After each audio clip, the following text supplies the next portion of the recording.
ভুলে যেও না 1.5 বছরের জন্য তোমাকে দূরে পাঠিয়েছিলাম বলেই তুমি আজ নিজেকে প্রমাণ করতে পেরেছো। মাথা উঁচু হয়েছে তোমার। এবার কারোর কোনো সাধ্য নেই তোমার দিকে আঙুল তোলার। আঙুল বাঁকিয়ে দেওয়ার মতো অবস্থান হয়ে গেছে তোমার। সামান্ত অনেক ঠেলেও মিশালকে তার গা থেকে সরাতে লাগলো। উল্টো সামান্তাকে নিয়ে মিশাল ঘুরতে ঘুরতে ধপ করে বিছানার উপর পড়লো। দুজনই বিছানায় গড়াগড়ি খেতে লাগলো। একজন উপরে তো একজন নিচে, একজন নিচে তো একজন উপরে। ক্রুর হেসে মিশাল ইচ্ছে করে সামান্তাকে রাগাতে লাগলো। বিরক্ত হয়ে সামান্তা মিশালের গাল টেনে বলল, ইস, করছো কি তুমি? বাড়ির কেউ দেখে নিলে ঝামেলা হবে। প্লিজ যেতে দাও আমায়। সামান্তার ঘাড়ে মুখ ডুবিয়ে মিশাল কেমন গম্ভীর হয়ে বলল, বাড়ির কেউ কিছু দেখবে না, কারণ কেউই বাড়িতে নেই এখন। সবাই আমার বাড়িতে। তুই এত বিরক্ত হচ্ছিস কেন বলতো? কতদিন পরে তোকে কাছে পেলাম আর তুই কিনা আমার কাছ থেকে ছাড়া পাওয়ার জন্য হাঁসফাঁস করছিস। আমাদের এখনো বিয়ে হয়নি মিশাল। বিষয়টা দৃষ্টিকটু। তুমি বুঝেও কেন অবুঝের মতো কথা বলো? না, আমি আর কিছু বুঝতে চাই না। আমার যতক্ষণ মন না ভরবে আমি ঠিক ততক্ষণ তোকে এভাবে জড়িয়ে ধরে শুয়ে থাকবো। দেখি কে কি বলতে আসে আমায়। দুজনের মধ্যেই ধস্তাধস্তি অবস্থা। যদিও মিশাল সামান্তাকে রাগানোর জন্য এসব করছিল, তবে ইতিমধ্যে যে সামান্তার কথা এভাবে সত্যি হয়ে যাবে কে জানতো। অপ্রত্যাশিতভাবেই জেসমিন বেগম তৃতীয় ব্যক্তি হয়ে ঘটনাচক্রে উপস্থিত হয়ে গেলেন। রুমে প্রবেশ করেই তিনি মাথা নুয়ে নাক ঘষলেন, বুকের ওপর দুহাত গুজে দাম্ভিক রূপে দাঁড়ালেন। হুড়োহুড়ি করে সামান্তাকে ছেড়ে মিশাল সোজা হয়ে দাঁড়িয়ে পড়ল। লজ্জায় মাথা কাটা গেল তার। সামান্তা মাথায় হাত দিয়ে বিছানায় বসে রয়েছে। সে আগে থেকে জানতো এমন একটা লজ্জাজনক পরিস্থিতির মুখোমুখি হতে হবে। মাথা চুলকে মিশাল নিচু গলায় জেসমিন বেগমকে বললেন, সরি চাচি, অ্যাকচুয়ালি আমি। সম্পূর্ণ কথা শেষ করতে দেওয়া হয়নি মিশালকে। তটস্থ হয়ে উঠলেন জেসমিন বেগম। মিশালকে উদ্দেশ্য করে বললেন, এসব না করে বিয়ে করে ফেলো দুজন, তাহলে চোখের সামনে আর এসব দেখতে হবে না। আপনার মেয়েকে আমি বিয়ে করতে এসেছি চাচি, তবে তার সার্জারির পর। আজ থেকে 1.5 বছর আগে। আপনার খুব কঠিন একটা প্রশ্ন ছিল। বিয়ের পর আমি তো আপনার মেয়ের ওষুধ খরচই বহন করতে পারবো না, আর সার্জারির কথা না হয় দূরের ব্যাপার। তাই বিয়ের আগেই আমি আপনার সেই কঠিন প্রশ্নের উত্তর দিতে চাই। আগামী 1 মাসের মধ্যেই সামান্তার সার্জারি হবে, তাও আবার লন্ডনের সবচেয়ে বড় হসপিটালে। হনহন করে মিশাল রুম থেকে বের হয়ে গেল। চক্ষু জোড়া চড়ক গাছ হয়ে গেল জেসমিন বেগমের। সামান্তা তার মায়ের দিকে তাকিয়ে শুকনো হাসলো, ক্ষীণ গলায় বলল, বাঘ তার আসল রূপে ফিরে এসছে। বলবো না সেদিন তুমি তাকে প্রশ্নের মুখে ফেলে দিয়ে ভুল করেছ, বরং তাকে সেদিন 2 হাত দিয়ে সামনের দিকে এগিয়ে দিয়েছ। থ্যাঙ্কস না, থ্যাঙ্কস ফর এভরিথিং। মুচকে হাসলেন জেসমিন বেগম। উদ্দেশ্য সফল হলো তার। রুম থেকে প্রস্থান নেওয়ার পূর্বে তিনি স্বস্তির শ্বাস ফেললেন। সামান্তাকে নরম গলায় বলে গেলেন, দেরি হয়ে জলদি ওই বাড়িতে আয়, বেশি সময় নিস না যেন।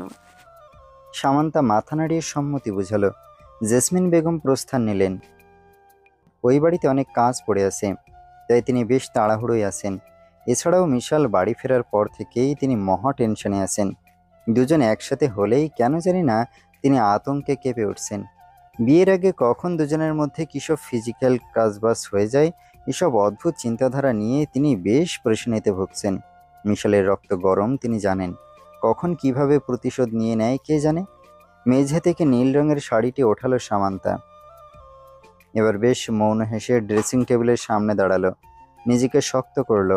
কাঁধে শাড়িটি ফেলে সে নিজের প্রতিবিম্বের দিকে কেমন যেন লাজুক দৃষ্টি নিক্ষেপ করলো। খানিক পূর্বেও যে কিনা নিজের আদলের দিকে তাকিয়ে নিজেই নিজেকে ধিক্কার জানাচ্ছিল, সেই এখন তার বিগড়ে যাওয়া রূপের প্রেমে পড়ছে। মিশালকে প্রদর্শিত করার পর থেকেই তার মনটা ভীষণ ফুরফুরা লাগছে। আয়নায় যেন তার পূর্বের রূপ দেখতে পাচ্ছে, কোথাও কোনো হেরফের নেই। সেই পূর্বের রূপকুমারী অনায়াসে পুরুষ লোকদের হুঁশ উড়িয়ে দেওয়া সামান্তা। মুচকি হেসে সামান্তা মুখ ঢাকল। লজ্জায় জড়ানো মিহিস্বরে বলল, আমি ভাবতে পারিনি মিশাল, তোমার চোখে তাকিয়ে আমি সেই হারিয়ে ফেলা পূর্বের আমিটাকে দেখতে পারবো। বিশ্বাস করো, আমার এখন মোটেও মনে হচ্ছে না যে আমি কোনো বিকৃত চেহারার অধিকারিণী। তুমি আমার মধ্যে এতটাই সাহস ও মনোবল সঞ্চার করেছো যে এই বিকৃত আমিটাকেও এখন আমি ভালোবাসতে শুরু করেছি। তুমি একটুও বদলাওনি মিশাল, একটুও না। আমি অনুভব করতে পারছি আগের চেয়েও আমাদের ভালোবাসা আরো শক্তিশালী ও জোরদার হয়ে উঠেছে। বেকার রূপ কিংবা দূরত্ব আমাদের ভালোবাসাকে ভাঙতে পারিনি মিশাল, এক বিন্দুও ভাঙতে পারিনি। আর আমি কিনা গত কয়েকদিন যাবৎ কি সব হাবিজাবি ভাবছিলাম। ধ্যাত, আই হেট মাই মাইন্ড। চটজলদি শাড়িটা পরে সামান্তা হালকা সাজে রেডি হয়ে গেল। গুনগুন করে গান গেয়ে সামান্তা মিশালদের ভাঙাচোরা বাড়ির সদর দরজায় প্রবেশ করতে দেখলেও ড্রয়িং রুম জুড়ে তাদের সব ভাই বোনদের হই হট্টগোল। তাদের মাঝখানে মিশাল বীর দানবের ন্যায় বড় বড় দুটো লাকেজ ধরে বসে আছে। সবার অপেক্ষা কেবল সামান্তাকে ঘিরে। চাতক পাখির ন্যায় সবাই সদর দরজার দিকে তাকিয়ে রয়েছে, কারণ মিশাল তাদের সবাইকে বলে দিয়েছে সামান্তা এলেই তবে লাগেজ খোলা হবে। সামান্তার ড্রয়িং রুমে প্রবেশ করতে না করতেই সবাই চিৎকার করে উঠল। কান ঝালাফালা যাচ্ছিল সামান্তার। কান দুটো চেপে ধরল সে। চিল্লিয়ে রুমকি এবার মিশালের উদ্দেশ্যে বলল, আপু এসে গেছে ভাইয়া, এবার তো লাগেজটা খোলো। আর কতক্ষণ অপেক্ষা করবে আমাদের? সামান্তার অস্বস্তি হতে দেখে মিশাল গেল রেগে। উঠে এসে সে সামান্তাকে বুকের সাথে চেপে ধরল। মিশালের এহেন আদিক্ষেতা সামান্তার এখন আলগা পীড়িত মনে হলো। রাগী দৃষ্টিতে সে মিশালের দিকে তাকালো। মিশাল ভড়কে উঠল, গলা ঝাড়ল। সামান্তার সামনে থেকে সরে গিয়ে সে তেড়ে গিয়ে রুমকিকে খানিক কড়া গলায় বলল, খুলবো না লাগেজ। চিল্লিয়েছিস কেন? আমার বউয়ের অস্বস্তি হয়েছে না? রুমকির চক্ষু হয়ে গেল চড়ক গাছ, মুখে হাত চলে গেল তার। অবিশ্বাস্যকর গলায় সে বলল, বউ, ও, তাও আবার এত কেয়ার? সোফায় বসে সাহিল আপেল চিবাতে গিয়েও আর চিবাতে পারল না। হাসতে হাসতে সে সোফায় গড়াগড়ি খেতে লাগলো। পিনপতন নীরবতার মাঝে সে হুট করে বলে ফেলল, আলগা পিরিত এসব। বিয়ের প্রথম প্রথম আমিও এসব করেছি, তাই এখন প্রতি পদে পদে আস্ত বাস খেতে হচ্ছে। জেনিয়া সহ বাড়ির সকল মুরব্বীরা রান্নাঘর থেকে এসব শুনছিল। সবাই বেশ মজা পেয়ে মুখ টিপে হাসছিল। রাগে ফুঁসতে থাকা জেনিয়া বুঝতে পারল না কখন চুল থেকে পাতিল বেয়ে দুধ উতলে পড়ল। সামনে পেলে সাহিলকে সে আস্ত চিবিয়ে খাবে। সাহিলের খোঁচানো কথায় এবার সামান্তাও গেল রেগে। তবে মিশাল যেন গভীরভাবে সাহিলের কথাগুলো ভাবতে লাগলো। সামান্তা বেশ টের পেল মিশাল কি ভাবছে। মাথা মুন্ডু গরম হয়ে গেল তার।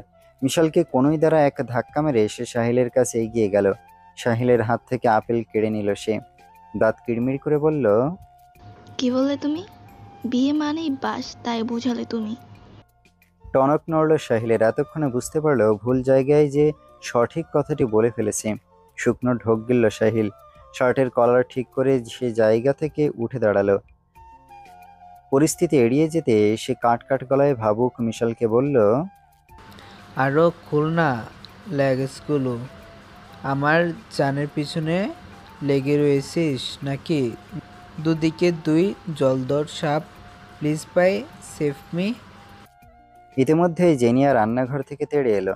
জোরপূর্বক হেসে সাহিলকে লক্ষ্য করে বলল, একটু ওই দিকে আসো তো, কথা আছে। সাহিল প্রস্তুত হয়ে গেল 24 ঘন্টা বাজতে থাকা FM রেডিও শোনার জন্যে। নিরুপায় হয়ে সে মাথা নিয়ে জেনিয়ার পিছু নিল। সাহিলের অবস্থা দেখে হুহা করে হেসে দিল সামান্তা। সাহিল যেতে যেতে মিশালের দিকে একবার ফিরে তাকালো। অসহায় ভঙ্গিতে বুঝালো, দেখলি তো, বিয়ের পর থেকে এসবই হচ্ছে আমার সাথে। নিজের বাক স্বাধীনতা হারিয়ে ফেলেছি। নড়ে চড়ে দাঁড়ালো মিশাল জায়গা থেকে, যেন সদ্য দুঃস্বপ্ন ভাঙল তার। সামান্তা তখনই পাশে এসে দাঁড়ালো। উৎসুটে হেসে এসে মিশালকে বাহু দ্বারা মৃদু ধাক্কা দিল। বলল, কি রেডি তো বউয়ের টর্চার সইতে? টর্চার ভাবলেই টর্চার। এসব তো আমার লাভ টর্চার মনে হয়। সম্পর্কটাকে একঘেয়ে করতে না চাইলে এমন মিষ্টি মধুর ঝগড়া বলিস বা টর্চার বলিস, এসব হওয়াটা জরুরি। আমার তো বরং ভালোই লাগবে তোর সাথে ঝগড়া করতে, তোকে রাগাতে। কেননা ঝগড়া বা রাগের পরেই তো প্রেম মাখো মাখো হয়। তখন তুই আমাকে এক্সট্রা এক্সট্রা ভালোবাসবি। ঝগড়া থেকে যদি ভালো কিছু হয় তবে আমি কবুল তোর টর্চার সইতে। ক্রুর হেসে সামান্তাকে চোখ মারল মিশাল। চলে গেল ভাই বোনদের গোমড়া মুখে হাসি ফোটাতে। প্রথমেই রুমকির ফুলকো গালগুলো টেনে দিল মিশাল। আদুরে গলায় কানে কানে বলল, সামান্তাকে একটু হাসাতে চেয়েছিলাম আর তোকে রাগাতে। মন খারাপ করিস না, ওকে? যদিও তোর আনা গিফটসগুলো দেখলে এমনিতেও তোর মন ভালো হয়ে যাবে, মাথা ঘুরে যাবে জাস্ট। রুমকি এবার পাগল হয়ে গেল। মন নিমিষেই ভালো হয়ে গেল। লাকেজ খোলার আগেই মিশাল শাহনাজ বেগমকে ডাকল। বেশ অধিকার খাটিয়ে বলল, মা আসুন, আপনার সামনে লাগেজ খোলা হবে। হতবাক হয়ে গেল শাহনাজ বেগম। চোখে তার আনন্দশ্রু। মনে হলো এটিই যেন তার জীবনের শ্রেষ্ঠ প্রাপ্তি।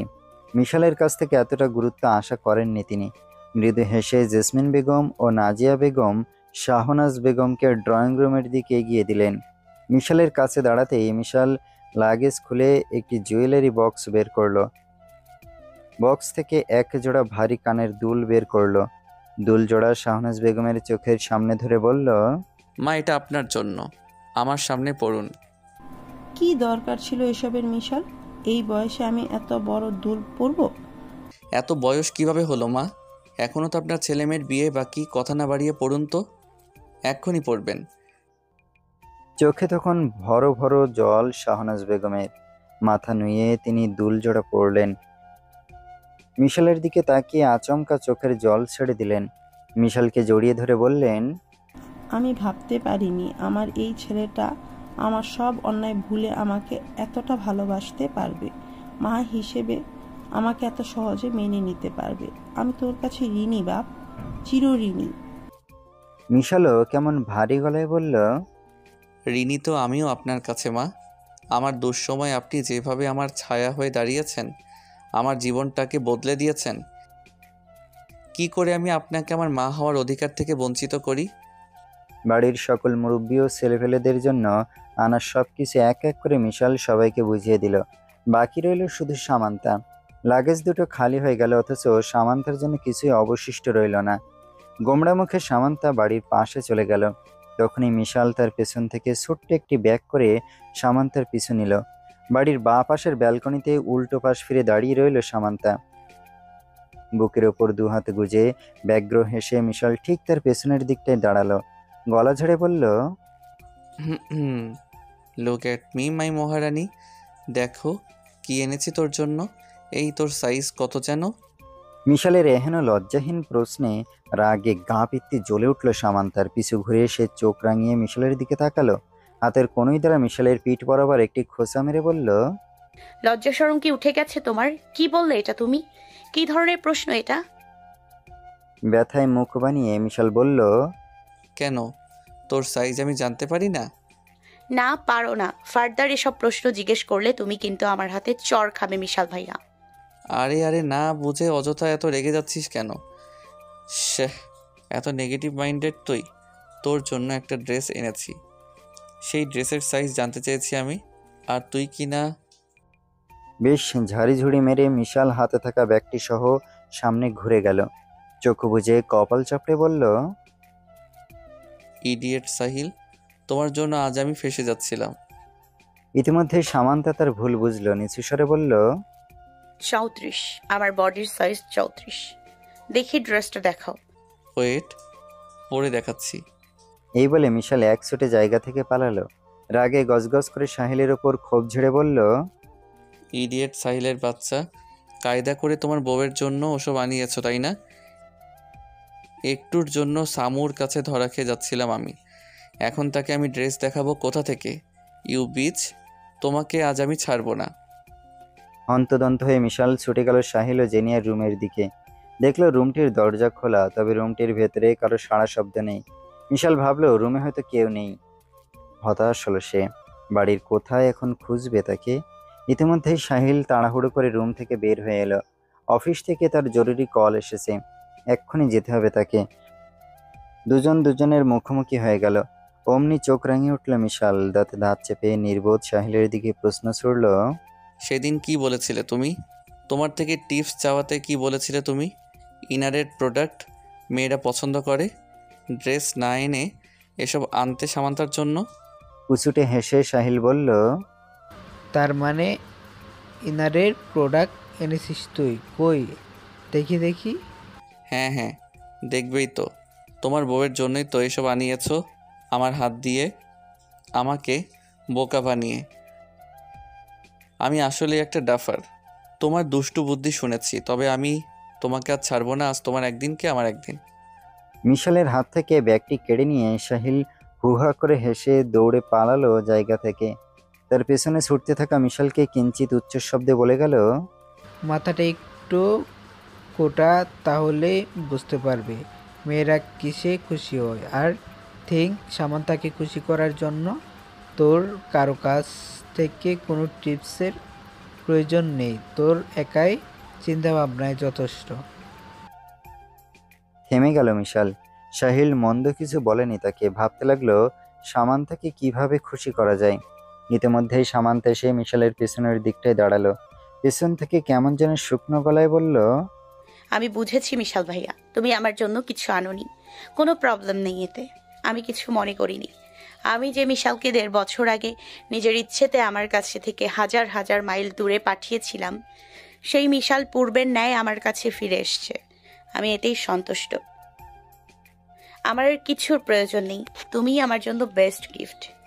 মেলান হেসে সামান্তা পেছন থেকে মিশালকে জড়িয়ে ধরল। মিশালের বুঝতে বেশি বেগ পেতে হলো না, সামান্তা একটু হলেও দুঃখী। এনগেজমেন্টের জন্য মিশাল সামান্তার জন্য যে ডায়মন্ডের রিংটি এনেছে তা এখনই সে কাউকে দেখাতে বা বলতে চাচ্ছে না, সারপ্রাইজ হিসেবে রাখতে চাচ্ছে। তবে সামান্তার জন্য গিফট হিসেবে টুকটাক কিছু আনা উচিত ছিল তার। সবার জন্য কেনাকাটা করতে করতে মাথা থেকে সব বের হয়ে গিয়েছিল তার। পিছু ঘুরল মিশাল, সামান্তাকে তার বুকের বাঁ পাশে ঠাঁই দিল। প্রস্তাব রেখে বলল, আজ রাতে খাওয়া দাওয়ার পর ঘুমাবি না? ওকে? মানে কেন? বাড়ির সবাই ঘুমিয়ে পড়লে আমরা বের হব। কি বলো, এত রাতে? হ্যাঁ, তো কি হয়েছে? আমি থাকতে ভয় কিসের? না বাবা, এত রাতে বের হওয়াটা রিস্ক হয়ে যাবে। আমরা কোথাও বের হব না। বললাম তো, আমি থাকতে কোনো রিস্ক নেই। আমার উপর ট্রাস্ট নেই তোর? আছে, বাট এত রাতে বের হওয়াটা কি খুব প্রয়োজন বলো? তাছাড়া যাবোটা কোথায়? যেদিকে দু চোখ যায় সেদিকেই হারিয়ে যাব। তাছাড়া তোর তো বাইকে করে লং ড্রাইভে যাওয়ার অনেক ক্রেজ ছিল, কখনো তো তোর কোনো ইচ্ছে পূরণ করতে পারিনি।